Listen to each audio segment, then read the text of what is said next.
మేమే ఒక రక్షణ కవచంలాగా గోడగా మేము ఎమ్మెల్యేలమందరం వచ్చి మీకు నిలబడతాం. బుల్డోజర్ వచ్చినా ఏ జేసీబీలు వచ్చినా ముందు మమ్మల్ని ఎత్తాలి తప్ప మీ ఇళ్లను ఎత్తనిచ్చే ప్రశ్నే లేదు. ధైర్యంగా ఉండండి. కొంతమంది చెల్లెళ్ళు కొంతమంది మాట్లాడుతూ తమ ఆవేదన వెలుబుచ్చుతా ఉన్నారు. ఎందుకంటే ఇప్పటికే ఈ హైడ్రా పుణ్యమాని 3 ఆత్మహత్య చేసుకున్నారు. 3 ప్రాణాలు పోయినాయి ఇప్పటికే. ఇంకెవరు చనిపోవద్దు దయచేసి. అలాంటి ధైర్యాన్ని కోల్పోయే పని చేయకండి. We are all with you. ఎట్టి పరిస్థితుల్లో మీది న్యాయబద్ధమైన కోరిక. ఇందాక చాలా మంది డాక్యుమెంట్లు తెచ్చిచ్చారు. ఇది ఒక layout, Vishal Nagar colony layout. ఎప్పుడు అప్రూవ్ చేశారు? 1994. అప్పుడున్నది కాంగ్రెస్ ప్రభుత్వమే. 94లో లేఅవుట్ వచ్చింది. తర్వాత వీళ్ళకు మున్సిపల్ ఇంటి అనుమతులు ఉన్నాయి. వీళ్లకు ఎలక్ట్రిసిటీ బిల్లు కడుతున్నారు, వాటర్ ట్యాక్స్ కడుతున్నారు, మున్సిపల్ ట్యాక్స్ కడుతున్నారు. రిజిస్ట్రేషన్ ఆఫీస్లో కొనుక్కుంటే రిజిస్టర్ చేస్తే రిజిస్టర్డ్ డాక్యుమెంట్ ఉంది. దీని మీద బ్యాంకు లోన్లు కూడా ఉన్నాయి. అంటే ఇక్కడ పేదల తప్పెక్కడున్నది? నీ కాంగ్రెస్ ప్రభుత్వమే నాడు అధికారంలో ఉన్నప్పుడు లేఅవుట్ అప్రూవల్ ఇచ్చింది, రిజిస్ట్రేషన్లు చేసింది, మున్సిపల్ అనుమతులు ఇచ్చింది, ఇల్లు కట్టుకున్నాక యూటిలైజేషన్ ఆక్యుపెన్సీ సర్టిఫికెట్ కూడా ఇచ్చింది. అంటే మీ తప్పిదాలకు పేదలు ఎందుకు బలి కావాలి అని అడుగుతా ఉన్నారు రేవంత్ రెడ్డిని. అంటే నువ్వు మూర్ఖంగా అనవసరంగా ఏదో మూసీ ప్రాజెక్ట్ చేస్తా అని చెప్పి ఇలా పేదల ఉసురు పోసుకోవడం మానుకోవాలని చెప్పి నేను కోరుతా ఉన్నా. మీరు ఏం చెప్పిండ్రు? ఇందిరమ్మ పాలన అన్నారు. ఇందిరమ్మ పాలన ఏం చెప్తుంది? గరీబీకు హటావ్ అంటది. కానీ రేవంత్ రెడ్డి ఏం చేస్తుండంటే గరీబోं को हटाओ అంటుండు. या तुम गरीबी को हटाना चाहते या गरीबों को हटाना चाहते मैं पूछना चाहता हूं. ఏంది ఇందిరమ్మ పాలన అంటే? పేదలకు కూడు గుడ్డ నీడిచ్చేది ఇందిరమ్మ పాలన. కానీ నీ ఇందిరమ్మ పాలన పేదల బతుకులు కూల్చే ప్రయత్నం చేస్తా ఉన్నావు, పేదలను ఇబ్బంది పెట్టే ప్రయత్నం చేస్తా ఉన్నావు. ఇలా ఆలోచించాలి. కాంగ్రెస్ పార్టీ అంటే హస్తం గుర్తు. హస్తం గుర్తు అంటే మీరు అపన్న హస్తం ఇస్తారా, భస్మాసుర హస్తం అవుతారా? బుల్డోజర్ కి రాజ్యం ఏంది? రాహుల్ గాంధీ పొద్దుగా లేస్తే టీవీలలో మాట్లాడుతుండు, बुलडोजर राज नहीं चलेगा अंटाడు. फिर तेलंगाना में क्या चल रहा राहुल गांधी? तेलंगाना में आज बुलडोजर का राज चल रहा. एक काम करो, वो आपका हाथ का निशाना निकाल के बुलडोजर का निशाना रख लो. तुम क्या समझ गए? హస్తం గుర్తు చేసి బుల్డోజర్ గుర్తు పెట్టుకో. ఏం పేదలను బుల్డోజర్లు పెట్టి ఇబ్బంది పెడతారా? పాపం ఆ గర్భిణీ స్త్రీ, అమ్మాయి పేరు మర్చిపోయినా, 9 నెలల నిండు గర్భిణి సరిత అనే అమ్మాయి ఇక్కడికి వచ్చి నెల రోజుల నుంచి నిద్రపోతలేనన్నా, కంటి మీద కురుకు లేదని 9 నెలల గర్భిణి మాట్లాడుతూ ఉంది. నిన్న తెలంగాణ భవన్కి వచ్చి అక్క చెల్లెలు మాట్లాడుతుంటే నా కళ్ళల్లో నీళ్లు ఆగలే, నీళ్లు కారిపోయినాయి నాకు తెలియకుండానే. నాకు అర్థమైతలేదు ఈ రేవంత్ రెడ్డిది రాతి గుండెనా ఇంకేమన్నా గుండెనా నాకైతే అర్థమైతలేదు. మీ బాధలు వింటుంటే, మీ కన్నీళ్లు చూస్తుంటే రాతి గుండె కూడా కరిగిపోతుంది. కానీ రేవంత్ రెడ్డి గుండె ఎందుకు కరుగుతలేదో నాకైతే అర్థమైతలేదు. ఈ రేవంత్ రెడ్డి ఆయన ఏదో పెద్ద శుద్ధపూస లెక్క మాట్లాడుతుండు. కొడంగల్ల ఆయన కట్టుకున్న ఇల్లే చెప్పుకుంటలు ఉన్నది. రేవంత్ రెడ్డి నువ్వు కట్టుకున్న ఇల్లు రెడ్డి కుంటలో సర్వే నంబర్ 1138లో నీ ఇల్లు ఉంది కదా. ఫస్ట్ నీ ఇల్లు కూడా కొట్టు. నీ ఇల్లే రెడ్డి కుంటలు ఉన్నది. నీ తమ్ముని ఇల్లే FTL ఉన్నది. నీ తమ్మునికో రూలు, నీకో రూలు, గరీబులకు ఒక రూలా అని నేను అడుగుతా ఉన్నా. ఇదెక్క న్యాయం? ఈ పేదలు ఎంతో జీవితకాలం కష్టపడి ఒకరు ఇల్లు కట్టుకుంటారు. ఇందాక ఒక ఇద్దరు పాపం, ఒక అమ్మ మిలిటరీ అని చెప్పింది, సరిత అని, వాళ్ళ భర్త పేరు సుభాష్ ప్రసాద్, మిలిటరీలో పనిచేస్తాడని చెప్పింది. ఇంకొక ఆయన చిరంజీవి కూడా నేను మిలిటరీలో రిటైర్ అయ్యానని వచ్చాడు. అంటే వాళ్ళు పాపం దేశాన్ని కాపాడారు.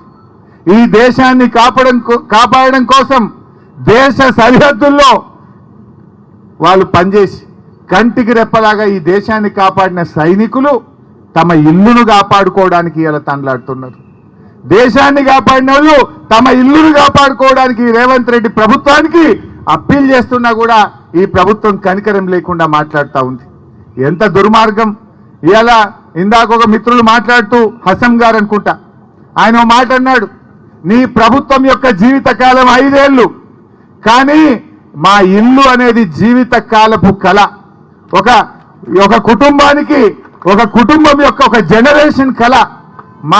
నీ 5 ఏళ్ల ప్రభుత్వం మా జీవితకాలపు కళను ఎలా కూలుస్తారు, నీకు హక్కెక్కడిది అని చెప్పి హసం గారు విశాల్ నగర్ నుంచి ఆయన వచ్చి మాట్లాడారు.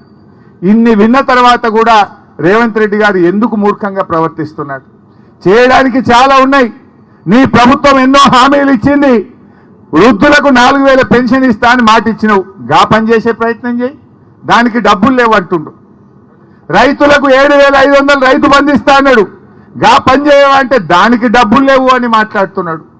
మహిళలకు 2500 ఇస్తా అన్నాడు, ఇంకెప్పుడు ఇస్తావు రేవంత్ రెడ్డి అంటే డబ్బులు లేవు అంటున్నాడు. ఉద్యోగస్తులకు డిఏ అంటే డబ్బులు లేవంటున్నాడు. మూసి మాత్రం 1,50,000 కోట్లు కట్టాడు. దీనికి ఆడికెళ్ళి వస్తాయి డబ్బులు? దీనికి ఆడికెళ్ళి వస్తాయి డబ్బులు అని అడుగుతా ఉన్నా. ముందు ఇచ్చిన హామీల మీద దృష్టి పెట్టు. ఇవాళ ఎస్సీ, ఎస్టీ, బీసీ, మైనారిటీ హాస్టళ్లలో పిల్లలకు అన్నం పెడతలేరు. 6 నెలలకెళ్ళి నువ్వు మెస్ ఛార్జీలు కూడా ఇవ్వలే. గా పిల్లలకు పేదవాళ్లకు అన్నం పెట్టమంటే పైసలు లేవంటావు. సుందరీకరణ, మూసీ సుందరీకరణ పేరు మీద 1,50,000 కోట్లు ఖర్చు పెట్టా అంటే ఇది అయ్యే పనా?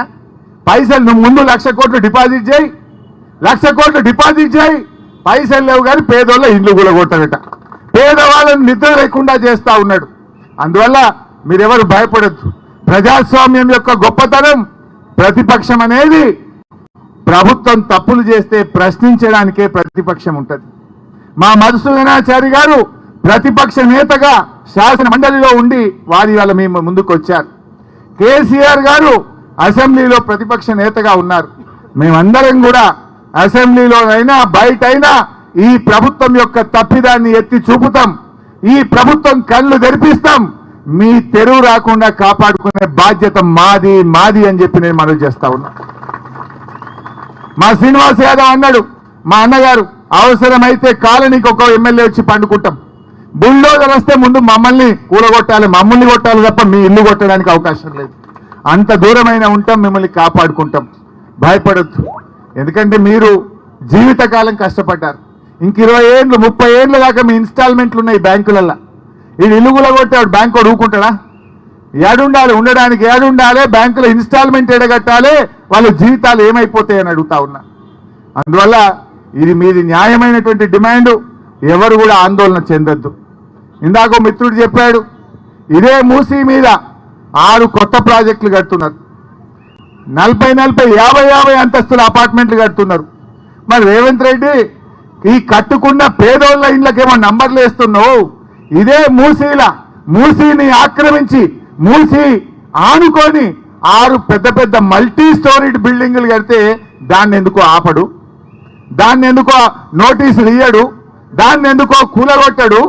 ఎందుకంటే వాళ్ళు పెద్ద పెద్ద వాళ్ళు. ఈ పేదవాళ్ళు నోరు లేని వాళ్ళను, ఈ పేదవాళ్ళను ఏం చేసినా ఎవడు రాడనుకుంటుండు. ఆ బలిసినోళ్ళను మాత్రమేమో దగ్గరుండి కట్టిస్తుండు, పేదోళ్లకు మాత్రం నోటీసులు ఇస్తుండు. కానీ ఈ పేదవాళ్లకు బీఆర్ఎస్ పార్టీ ఉన్నది, కేసీఆర్ గారు మీకు అండగా ఉన్నారు. ధైర్యంగా ఉండండి అని నేను మనవి చేస్తా ఉన్నా. ఇలా మూసీ ప్రాజెక్టు నీకు అంతగా చేయాలంటే విత్ ఇన్ ద ప్రాజెక్ట్ చేయి.